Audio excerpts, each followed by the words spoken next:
Viewers फिर दोबारा तुहाडा स्वागत है प्रोग्राम सच्चो सच विच जी। डॉक्टर साहब हुण साडे दर्शकां नूं दसो अज दे दिन दी इतिहासक अहमियत।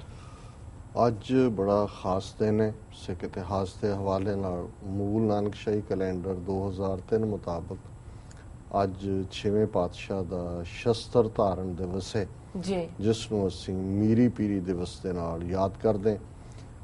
ਇਹੀ ਉਹ ਦਿਨ ਹੈ ਜਿਸ ਦਿਨ 6ਵੇਂ ਪਾਤਸ਼ਾਹ ਨੇ ਮੀਰੀ ਤੇ ਪੀਰੀ ਦੀਆਂ ਦੋ ਤਲਵਾਰਾਂ ਪਹਿਨੀਆਂ, ਜਿਹੜੀਆਂ ਕਿ ਬਾਬਾ ਬੁੱਢਾ ਜੀ ਜਿਨ੍ਹਾਂ ਨੇ ਗੁਰੂ ਹਰਗੋਬਿੰਦ ਸਾਹਿਬ ਨੂੰ ਸ਼ਸਤਰ ਵਿਦਿਆ ਦੀ ਟ੍ਰੇਨਿੰਗ ਵੀ ਦਿੱਤੀ, ਵਿਦਿਆ ਵੀ ਦਿੱਤੀ, ਜਿਹੜੇ ਹਰਮੰਦਰ ਸਾਹਿਬ ਦੇ ਪਹਿਲੇ ਗ੍ਰੰਥੀ ਵੀ ਸਨ, ਉਹਨਾਂ ਨੇ ਇਹ ਮੀਰੀ ਪੀਰੀ ਦੀਆਂ ਦੋ ਕਿਰਪਾਨਾਂ ਉਹਨਾਂ ਨੂੰ ਪਹਿਨਾਈਆਂ ਜੀ।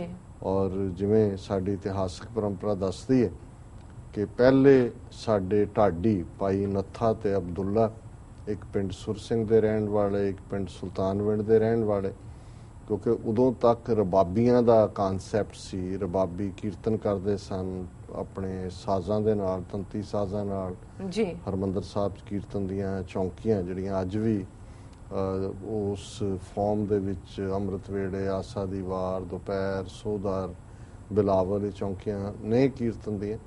ਸੋ ਇਹ ਪਹਿਲੀ ਵਾਰ ਸੀ ਕਿ ਇਹਨਾਂ ਸਾਜ਼ਾਂ ਦੇ ਨਾਲ ਉਹਨਾਂ ਰਬਾਬੀਆਂ ਵੱਲੋਂ ਜਿਹੜੇ ਕਿ ਬਹਾਦਰੀ ਦੀਆਂ ਵਾਰਾਂ ਗਾਣ ਦੇ ਜਿਹੜੇ ਨੇ ਉਹ ਮਾਹਿਰ ਸਨ, ਉਹ ਪਹਿਲੀ ਵਾਰ ਜਿਹੜੀ ਉਹਨਾਂ ਨੇ ਅਕਾਲ ਤਖਤ ਦੇ ਉੱਤੇ ਗਾਈ, ਉਸ ਦੇ ਇਹ ਮੁੱਢਲੇ ਸ਼ਬਦ ਸਨ ਕਿ ਉਸ ਦੋ ਤਲਵਾਰੀ ਬੱਧੀਆਂ, ਇੱਕ ਮੀਰੀ ਦੀ, ਇੱਕ ਪੀਰੀ ਦੀ, ਇੱਕ ਅਜ਼ਮਤ ਦੀ, ਇੱਕ ਰਾਜ ਦੀ, ਇੱਕ ਰਾਖੀ ਕਰੇ ਵਜ਼ੀਰ ਦੀ, ਪੱਗ ਤੇਰੀ ਕੀ ਜਹਾਂਗੀਰ ਦੀ ਜੀ। ਔਰ ਜ਼ਾਹਰ ਹੈ ਕਿ ਅੱਜ ਜਦੋਂ ਅਸੀਂ ਇਸ ਸ਼ਸਤਰ ਧਾਰਨ ਦਿਵਸ ਨੂੰ ਯਾਦ ਕਰ ਰਹੇ ਹਾਂ, ਅੱਜ ਪੰਥ ਦੇ ਵਿੱਚ ਇੱਕ ਖਾਸਾ ਤਬਕਾ ਜਿਹੜਾ ਡੇਰਾਵਾਦ ਦਾ ਪ੍ਰਭਾਵ ਕਬੂਲ ਰਿਹਾ ਹੈ, ਜਿਹੜਾ ਸਰਕਾਰੀ ਏਜੰਸੀਆਂ ਦਾ ਪ੍ਰਭਾਵ ਕਬੂਲ ਰਿਹਾ ਹੈ, ਜਿਹੜੇ ਰਾਧਾ ਸੁਆਮੀ ਔਰ ਦੂਸਰੇ ਜਿਹੜੇ ਸਾਰੇ ਕਲਟ ਸਿੱਖਾਂ ਦੇ ਵਿੱਚ ਲਿਆ ਕੇ ਖੜੇ ਕੀਤੇ, ਉਹਨਾਂ ਦਾ ਪ੍ਰਭਾਵ ਕਬੂਲ ਰਿਹਾ, ਉਹ ਗੁਰੂ ਹਰਗੋਬਿੰਦ ਸਾਹਿਬ ਦੀ ਮੀਰੀ ਦੀ ਤਲਵਾਰ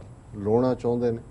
ਔਰ ਜਦੋਂ ਇਹ ਗੱਲ ਕਹੀ ਜਾਂਦੀ ਹੈ ਕਿ ਦਰਬਾਰ ਦੇ ਵਿੱਚ ਸਿਰਫ ਕੀਰਤਨ ਹੋਏਗਾ, ਸਿਰਫ ਜਿਹੜਾ ਉਹ ਸਿਮਰਨ ਹੋਏਗਾ, ਕੋਈ ਲੈਕਚਰ ਨਹੀਂ ਹੋਏਗਾ, ਕੋਈ ਸਿਆਸੀ ਗੱਲ ਨਹੀਂ ਹੋਏਗੀ, ਕੋਈ ਪੰਥ ਦੀ ਗੱਲ ਨਹੀਂ ਹੋਏਗੀ, ਤੇ ਇਹ ਫਿਰ ਇਹੀ ਹੈ ਜੋ ਮੈਂ ਕਿਹਾ। ਹਾਲਾਂ ਮੈਂ ਇਹ ਸ਼ਬਦ ਕਹਿੰਦੇ ਆ ਮੇਰੀ ਜ਼ੁਬਾਨ ਥਥਲਾਉਂਦੀ ਹੈ, ਪਰ ਇਹ ਯਤਨ ਉਹੀ ਹੈ ਕਿ ਜਿਹੜਾ ਗੁਰੂ ਹਰਗੋਬਿੰਦ ਸਾਹਿਬ ਨੇ ਮੀਰੀ ਪੀਰੀ ਦੇ ਕਾਨਸੈਪਟ ਦੇ ਨਾਲ ਜੋ ਸਾਂਝ ਦਿੱਤੀ, ਜਿਹੜਾ ਫਲਸਫਾ ਗੁਰੂ ਨਾਨਕ ਸਾਹਿਬ ਦਾ ਸੀ, ਰਾਜਯੋਗ ਦਾ ਫਲਸਫਾ, ਔਰ ਅਸੀਂ ਅਕਸਰ ਅੱਡ-ਅੱਡ ਮੌਕਿਆਂ ਤੇ ਇਹਨੂੰ ਡਿਸਕਸ ਕਰਦੇ ਰਹਿੰਦੇ ਹਾਂ, ਮੈਂ ਵੇਰ ਵਿੱਚ ਨਹੀਂ ਜਾਵਾਂਗਾ, ਪਰ ਮੈਂ ਸਮਝਦਾ ਵੀ ਅੱਜ ਇਸ ਗੱਲ ਨੂੰ ਸਮਝਣ ਦੀ ਲੋੜ ਹੈ ਕਿ ਇਹ ਸ਼ਸਤਰ, ਇਹ ਰਾਜ, ਇਹ ਅਜ਼ਮਤ, ਇਹ ਇਸ ਕਦਰ ਇੱਕ ਦੂਜੇ ਦੇ ਨਾਲ ਜੁੜੇ ਹੋਏ ਨੇ। ਔਰ 6ਵੇਂ ਪਾਤਸ਼ਾਹ ਦੇ ਇਹ ਬੋਲ ਨੇ ਜਿਹੜੇ ਕਿ ਉਹਨਾਂ ਨੇ ਸਮਰੱਥ ਰਾਮਦਾਸ ਜਿਹੜਾ ਸ਼ਿਵਾਜੀ ਦਾ ਗੁਰੂ ਸੀ ਉਹਨੂੰ ਕਹੇ ਸੀ ਕਿ ਸ਼ਸਤਰ ਗਰੀਬ ਕੀ ਰੱਖਿਆ, ਜਰਵਾਣੇ ਕੀ ਪੱਖਿਆ।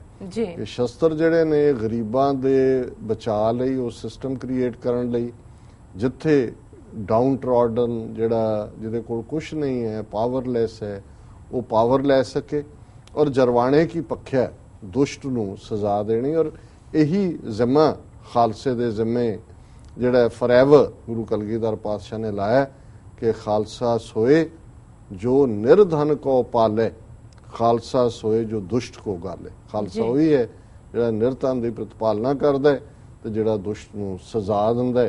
ਸੋ ਸਾਡੇ ਅੱਜ ਦੇ ਸੰਘਰਸ਼ ਦੇ ਉਹ ਯੋਧੇ ਜਿਨ੍ਹਾਂ ਨੇ ਇਸ ਰਸਤੇ ਤੇ ਤੁਰਦਿਆਂ ਹਥਿਆਰ ਚੁੱਕ ਕੇ ਦੁਸ਼ਟਾਂ ਨੂੰ ਸਜ਼ਾ ਯਾਫਤਾ ਕੀਤਾ ਹੈ, ਉਹ ਸਿਸਟਮ ਬਣਾਉਣ ਦੇ ਲਈ ਖਾਲਿਸਤਾਨ ਦਾ ਜਿੱਥੇ ਦੇਗ ਤੇਗ ਫਤਿਹ ਹੋਏ, ਆਪਣੀਆਂ ਜਾਨਾਂ ਹੂਲ ਕੇ ਕੁਰਬਾਨੀਆਂ ਦਿੱਤੀਆਂ, ਔਰ ਅੱਜ ਵੀ ਇਸ ਰਸਤੇ ਤੇ ਤੁਰੇ ਹੋਏ ਨੇ।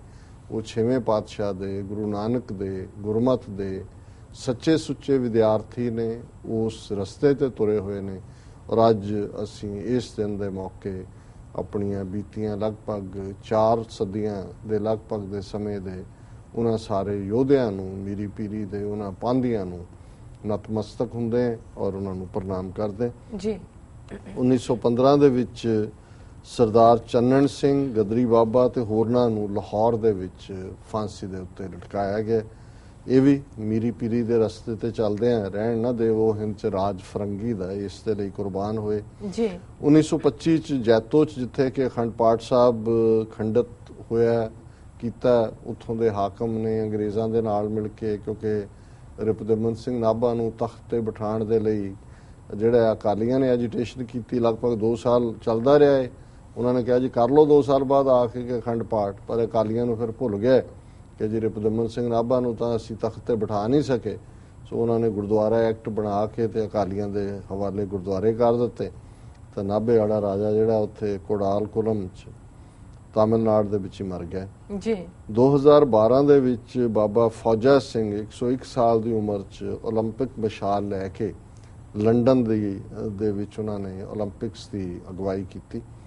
ਵਰਲਡ ਹਿਸਟਰੀ ਦੇ ਹਵਾਲੇ ਨਾਲ ਨੈਪੋਲੀਅਨ ਬੋਨਾਪਾਰਟ ਨੇ ਪਿਰਾਮਿਡਸ ਇਜਿਪਟ ਦੀ ਲੜਾਈ ਜਿੱਤੀ। 1866 ਚ ਕੋਲਰਾ ਹੈਜ਼ਾ ਲੰਡਨ ਦੇ ਵਿੱਚ ਫੈਲਿਆ, ਜਿਹਦੇ ਨਾਲ ਸੈਂਕੜਿਆਂ ਲੋਕ ਮਰ ਗਏ। 1898 ਚ ਸਪੇਨ ਨੇ ਗੁਆਮ ਜਿਹੜਾ ਉਹ ਅਮਰੀਕਾ ਨੂੰ ਦੇ ਦਿੱਤਾ।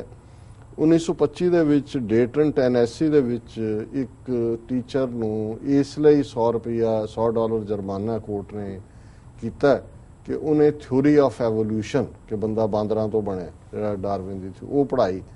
ਤੇ ਉਹਨਾਂ ਨੇ ਕਿਹਾ ਜੀ ਇਹ ਬਾਈਬਲ ਦੀਆਂ ਟੀਚਿੰਗਸ ਦੇ ਖਿਲਾਫ ਹੈ। ਔਰ ਅੱਜ ਅਮਰੀਕਾ ਦੇ ਵਿੱਚ ਇਹ ਗੱਲ ਬੜੀ ਹਾਸੋਹੀਣੀ ਲੱਗਦੀ ਹੈ, ਕਿਉਂਕਿ ਥਿਊਰੀ ਆਫ ਐਵੋਲੂਸ਼ਨ ਆਲਮੋਸਟ ਸਾਰਿਆਂ ਨੇ ਮੰਨ ਲਈ ਜੀ। 1928 ਦੇ ਵਿੱਚ ਪਹਿਲੀ ਔਰਤ ਜਿਹਨੇ 올림픽 ਦੇ ਵਿੱਚ 골ਡ ਮੈਡਲ ਜਿੱਤਿਆ, ਉਹਦਾ ਨਾਮ ਹੈਲੀਨਾ ਨੌਨ-ਪੈਕ ਸੀ ਤੇ ਇਹ ਪੋਲੈਂਡ ਦੀ ਰਹਿਣ ਵਾਲੀ ਸੀ।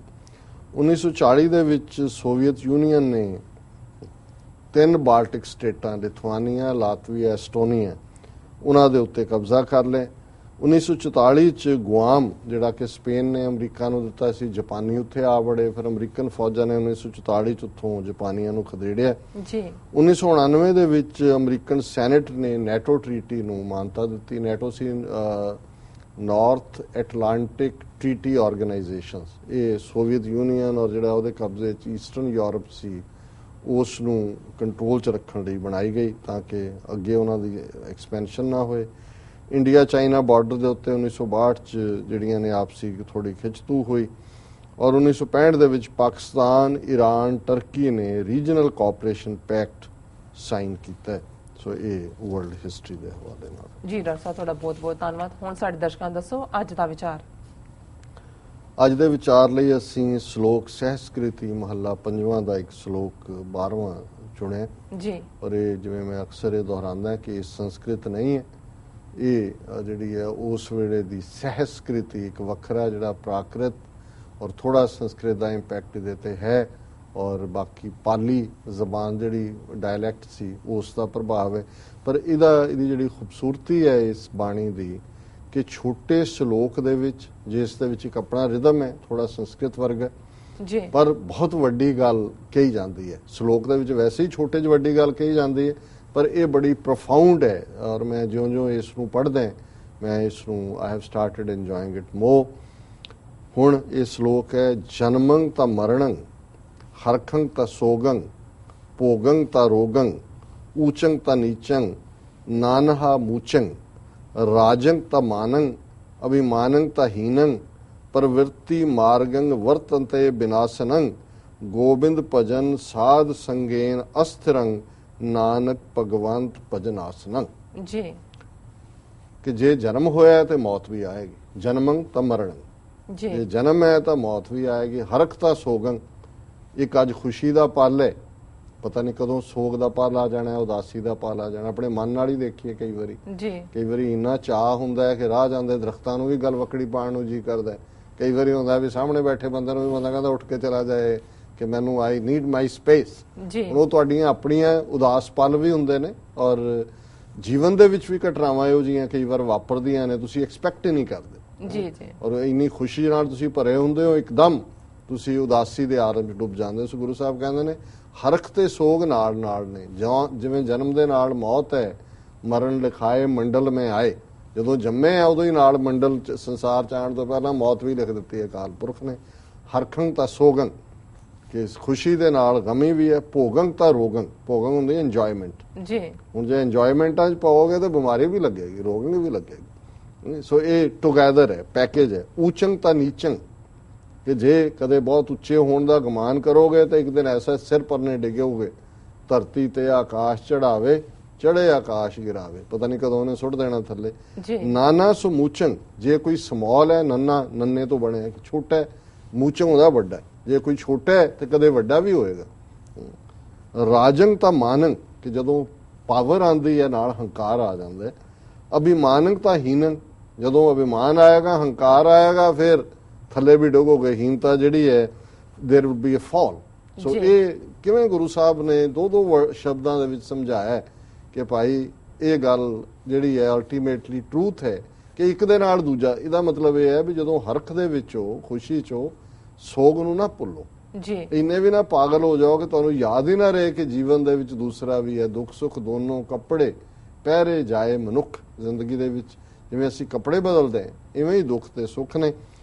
ਪ੍ਰਵਿਰਤੀ ਮਾਰਗੰ ਵਰਤੰਤ ਬਿਨਾਸ਼ਨੰ, ਕਿ ਜੇ ਪ੍ਰਵਿਰਤੀ ਮਾਰਗ, ਜੇ ਸੰਸਾਰ ਦੇ ਵਿੱਚ ਖਚਤ ਹੋਣ ਦਾ ਰਸਤਾ ਚੁਣੋਗੇ ਕਿ ਸੰਸਾਰ ਦੇ ਵਿੱਚ ਹੀ ਚੇਰੀ ਕੀ ਸੇਵਾ ਕਰੇ ਠਾਕੁਰ ਨਹੀਂ ਦਿਸੇ, ਨੌਕਰਾਣੀ ਦੀ ਤੁਸੀਂ ਸੇਵਾ ਕਰ ਰਹੇ ਹੋ, ਮਾਇਆ ਦੁਨੀਆਦਾਰੀ, ਤੇ ਜਿਹੜਾ ਠਾਕੁਰ ਹੈ ਮਾਲਕ ਉਹ ਨਜ਼ਰ ਹੀ ਨਹੀਂ ਆਉਂਦਾ ਹੈ।